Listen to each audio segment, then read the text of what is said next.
You know, she's a legend, but that was only the warm-up event. You've got to keep her, you know, sort of contained somewhat.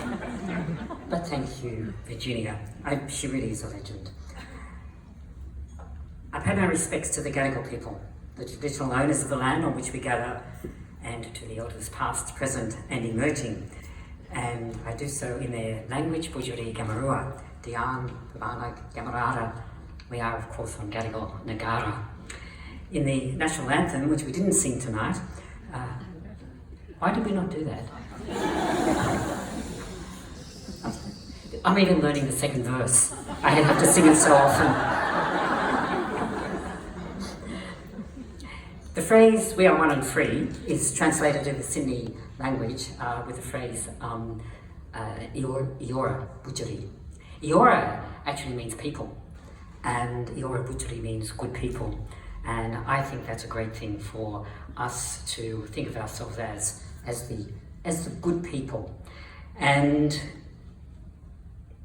as I think was very obvious when Anne was, yes, it was Anne, not Yvonne. I actually sent Yvonne a message during all of this, which I said, "Your mother is misbehaving."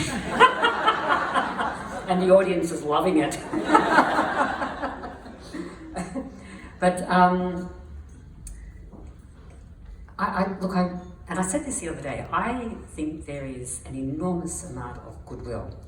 And I don't say towards Indigenous people, but a sense of goodwill where we feel as though it is time when things really happened for Indigenous people, where, as they say, they want us to walk with them. And you could feel it in the room tonight with Anne, and you mostly can. But I did say the other night in a smaller situation, but still one where there were 3 members of Parliament, you sort of got to pick your moments. I said, goodwill's not enough. There has to be a willing. And, you know, this is a room of lawyers, and we are the ones who can make things move. There has to be a willing. And if I can just leave that message with you. And I think the other thing I would say is this on that topic. You know, we go around the state a lot, and it's really terrific just to sit down with Indigenous people, and you just sit and we talk. It's terrific. But we're in Forbes, and I think this story, I hope, will give you a sense of, very deep sense of feeling that so many Aboriginal people have. The Aboriginal community in Forbes had been given a community centre and some land on which they could have a yarning circle. And the manager was telling me the story that there was, you know, a few problems getting it up and going, a few building problems, you know, so this thing, what's it called, the development application? I think there was a TV program on that about me recently, but you have to have this development application, and eventually got through, and then the council turned up and said, "Oh, you know, we've come down, we want you to sign the lease." And this Aboriginal woman said, "What do you mean? You want us to sign the lease?" Mr. Man from council says, "Yeah, the lease for the land we're giving you." And she said, "Hang on a minute, you took our land and you now want me to sign the lease for the land you gave us?" I think it tells a very deep story, and I think it's a reality that we have to not only live with, we actually have to grasp it and to take it on. But my real job tonight, I've been told, I get told to do it all the time. Once upon a time I used to be an independent woman, you know? Now I'm told, you leave at this time, you'll dress this way, you will acknowledge Renee Bianchi, the Honourable A.S. Bell, the Honourable Justice Julie Ward, the Honourable Melissa Perry, Commissioner John McKenzie, etc., etc., etc. I get told all these things. And most importantly, I have been told that tonight my job is to give the history of the Women Lawyers Association of New South Wales. It's 9:10. The event doesn't finish till 11. I'll wind up. Quarter to 11. something like that. I mean, it's just such a fantastic history. But even the billing tonight, I have to tell you, is wrong. It's supposed to be the 70th anniversary.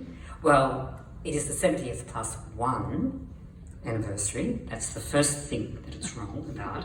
But it's actually the 80th anniversary, 80th plus 1.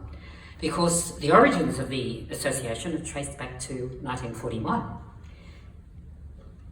which was 11 years before the formal formation of the association. And it was traced back to then because there were a few women who needed a bit of company. Because it's really quite a trite observation that when you think back in 1941, there were very few women in the law, minimal opportunities for those women to share their knowledge and experiences with each other, and to provide and receive, you know, that encouragement, the camaraderie, the collegiality that comes from interacting with one's professional peers. Now, this is not a slam the boys' night, it's a welcome the boys' night to our world, but the men really do understand that collegiality because it's just been there really since, you know, the commencement of the legal profession, probably generally, but certainly in this state. And the former Chief Justice of New Zealand had a perfect deprivation, that's part of the story, perfect expression for what it was to be a woman in the legal profession with so many people, with so many women around you. And it was a term called peer deprivation. There just was not the woman on the same floor of chambers. There was not the woman even 5 floors away from you that you could go and talk to. And I think that phrase, peer deprivation, really summed things up. And really, I think what the Women Lawyers Association has done has ensured that the peer deprivation of women in the profession is actually part of history. But that sense of having nobody around to interact with catalysed a small number of women to arrange informal but quite regular occasions to meet. And they included Veronica Pike as a solicitor and later president of the Women Lawyers Association. She became president in 1960. And she'd been admitted on the 20th of May 1940. Now, I know people get slammed a little bit these days. You know, they say the law is a place of privilege and connection.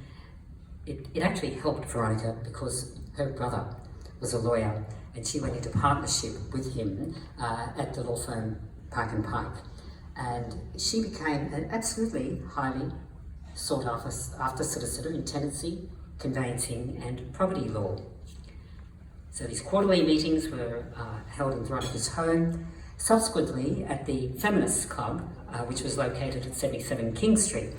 Now, sports fanatics here run down there quite frequently. It's now the Rebel Sports Store. And also houses, for those who like bling, Affinity Diamonds. Right? But it all started with us at the Feminists Club. And, you know, this was not a mere social club of getting together. Those who attended, and the association's history tells us this, shared legal problems, they had guest speakers and discussions pertinent to the legal issues of the time. And things moved on. In 1943, why they needed permission, but I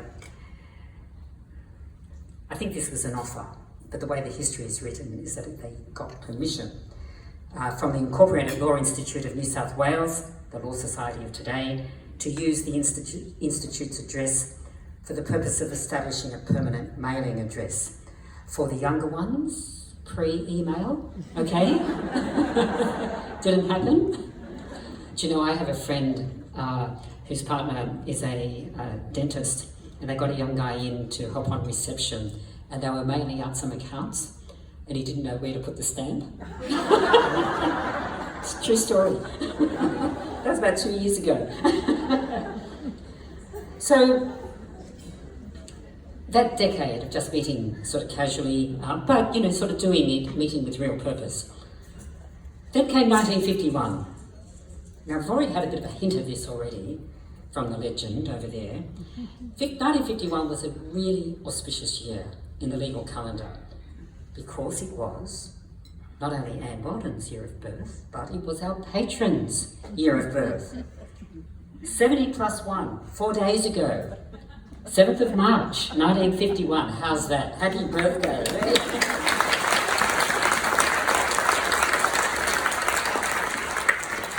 I'm still waiting for my 70 plus 1 to roll along because I'm younger. 138 days younger.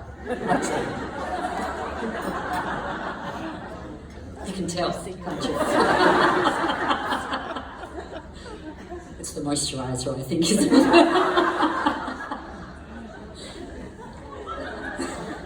I was going to make another comment, but I won't.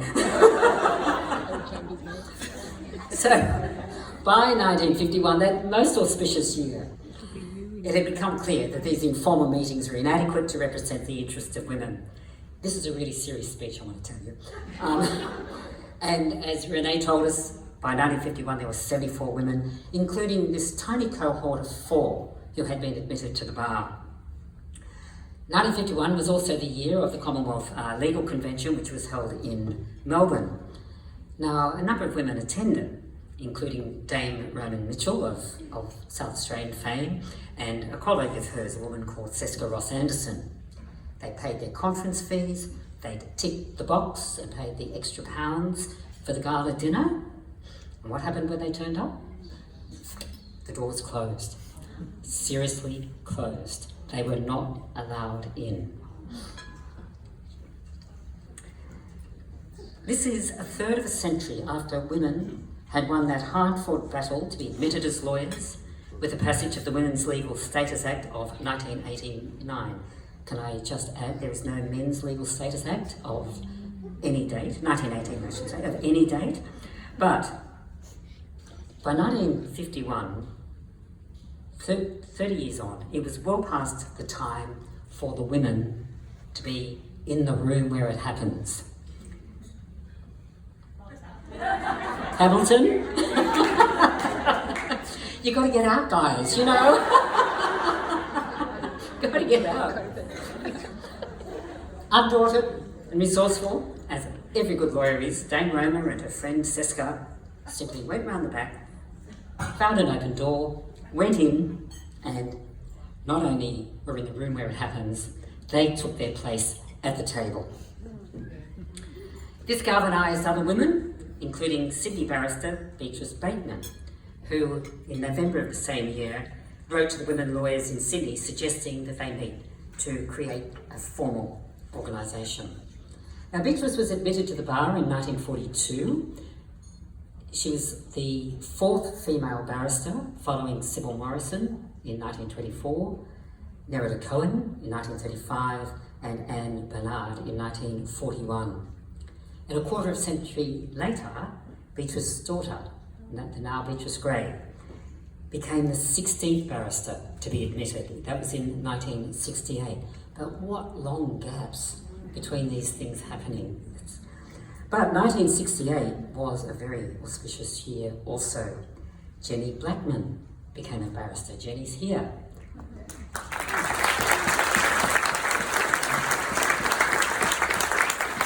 And Jenny became president of this association in 1973.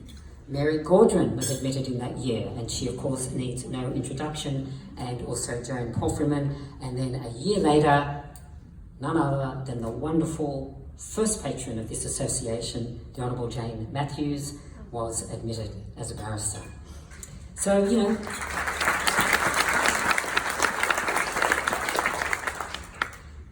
now sending out those 74 letters, we had 30 women turned up. The meeting was held at the Pickwick Club, and a provisional association was established with Joan O'Hara and O'Brien, a practicing solicitor, became its provisional president, and I think she did the PhD with you. It was the same Joan O'Brien who at age studied her PhD, or you supervised her PhD in her mid-80s. So, you know, we women don't just hang around. We're just there. So 6th of March, 1952, the inaugural meeting was held, 23 women were there. Now the objects of the Constitution at that time remain the objects to today, and I'm only going to focus on two of them. I've mentioned two of them. It was to work for the reform of the law and the administration of the law, particularly as it affects women, and to work for the advancement of women in the legal profession. They remain the objects, they remain necessary and important objects of the association, and good on you for not, the association, for not ever letting those slip. Nerida Goodman was elected as the first president, and the presidents are actually listed in the program, and I'm just going to mention a couple here now, but I think they should stand up, not as I read them out, but stand up anyway. But Anne Kirby, who is Anne Plotke.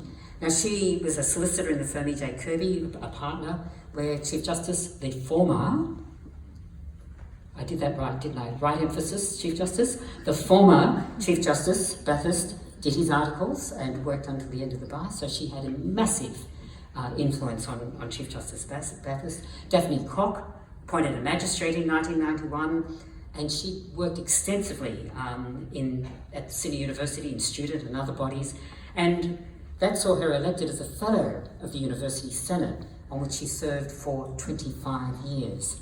Kay Loader is here tonight, Chair of the Women's Advisory Council.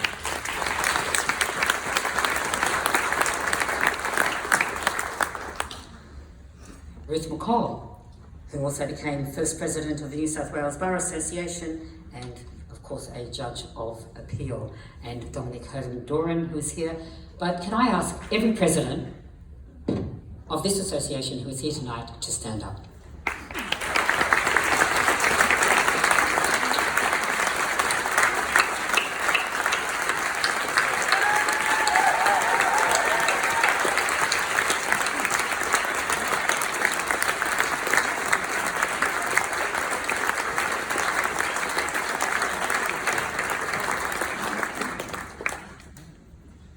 So it just adds to the legends. So after that sort of very tiny beginning, the association's profile grew rapidly. In 1953, the association was invited by what is now the Law Society to submit a full paragraph about the association's activities for inclusion in the annual report, and it was published. By 1954, Sydney Law School came on board, and it allowed the association to use its Senate room as a central venue for committee and general meetings. In 1959, the association affiliated with the International Federation of Women Lawyers, enabling members to expand their international contacts and networks, and hosted distinguished international women lawyers and law academics, which really gave, and we're talking here sort of just before the 1960s, really gave the women lawyers an insight into the legal thinking overseas, which now we just see as a part of the course, critical, but a part of the course. By the 1960s, the work of the association and its research committee in particular was so well recognised, so respected, that public authorities began seeking the association's advice when considering legislative changes in respect of women and children. And that has continued. Today, the association is consulted by the government, by the courts, by other sections of the communities on issues that particularly affect women and children, and as we know, they are the issues which have such significant impact on society generally. And the association continues its research work. It makes submissions, it publishes reports on matters that so stubbornly remain issues, including discrimination, status of women in the legal profession, workplace gender equality, equal pay, domestic violence. Why, in 2022, are we still talking about these issues? But we are, and we must. And this is what the association has done and continues to do. In its 2020-2021 report, the association in sort of doing some more research, found that the leadership of law firms continues to be dominated by men. The position is improving, but oh so slowly. So female CEOs, for example, of firms increased from 6 to 11 in the 12-month period, and the percentage of female directors of firms went up by an entire 2.5%, from 24 to 26.5%. And there's a bit of a tail in these figures. Management studies will tell you that as soon as women become a critical mass of about 25% in organisations, the view, so you've now got to think that you've got a 75% male predominance within the organisation, the view is that the women have taken over.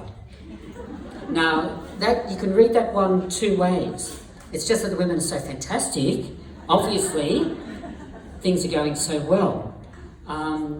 But you can also really get the sense that they think, oh, we've done the women, we've got them, we don't need any more. And so I really do think that that figure is a critical figure. It is a figure which needs to be taken account of when work is being done on equal representation at all levels. And can I just absolutely stress this? Why the hell are we still talking about pay equity? Pay equity. Why are we doing this? You got a reason? He's an ally. President of but you know what I mean.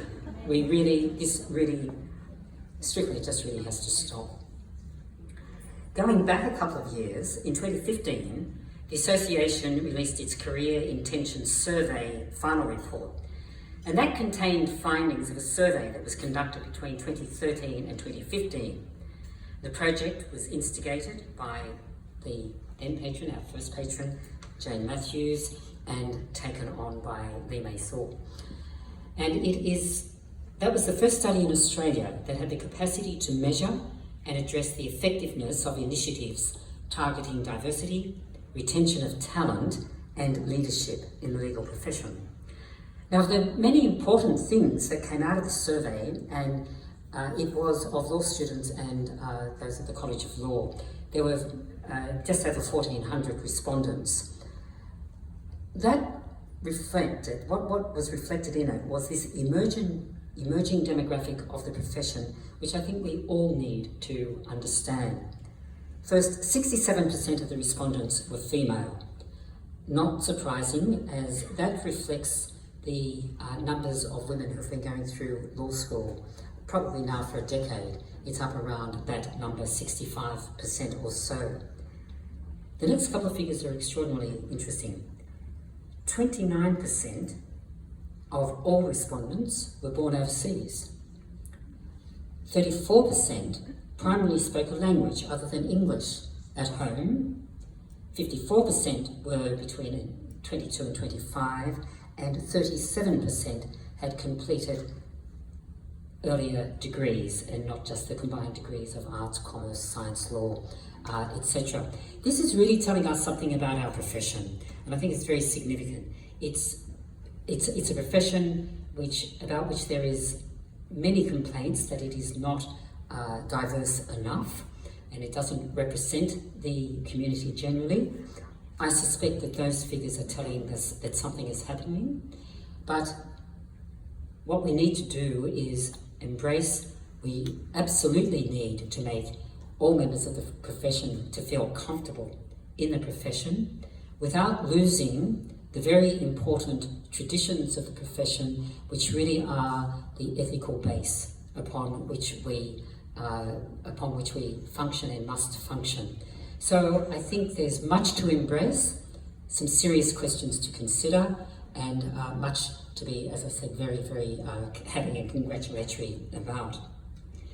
Another one of the key findings of the report was that female students were more likely to choose a practice area which had flexibility and good work-life balance, and they expressed their personal interest in social justice and advocacy. And this was quite a contrast with the 30% or so of the male respondents who were looking to work in M&A, anything that sort of was to do with the sort of the financial, the money side of the profession. I'm only quoting the statistics, I'm not making a comment. But this is also still important for us. The perception, and this was perception of young lawyers, and particularly the women lawyers, was that, the women law students, was their perception of the barriers of going to the bar was that it was a male-dominated, intimidating, and not family-friendly profession. Now, the reality of the profession needs to be different from these perceptions of these young students, and it's up to the profession to adapt and to accommodate the needs of its members and to continue at a very practical, functional level to ensure that women are not excluded from all available areas of practice. We must be a profession where all lawyers do the good work, not just the women lawyers, and we must be a profession where all lawyers have professional and non-discriminatory earnings.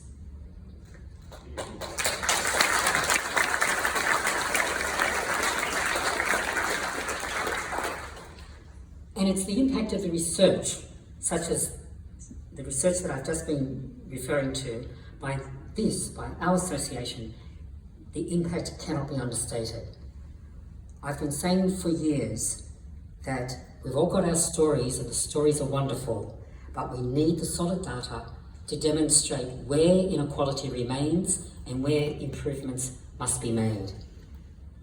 And this is why the work of the association has been so significant. So, as the Women Lawyers Association has proven, they're in it for the long haul. So today, 70 years plus one, there really is so much to celebrate. And the numbers in the room, the 330 people, we'll take out a few males, just to make a quick survey here. 300. The 300 members in the room tonight tell us that there is so much to celebrate. So congratulations, absolutely, to every single one of you.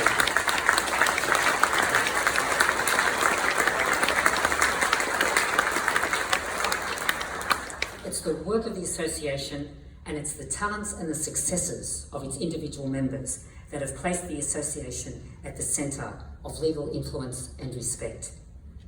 The Women Lawyers Association is the institutional story of the contribution that women lawyers have made to the legal profession and to the society which we as a profession have committed to serve.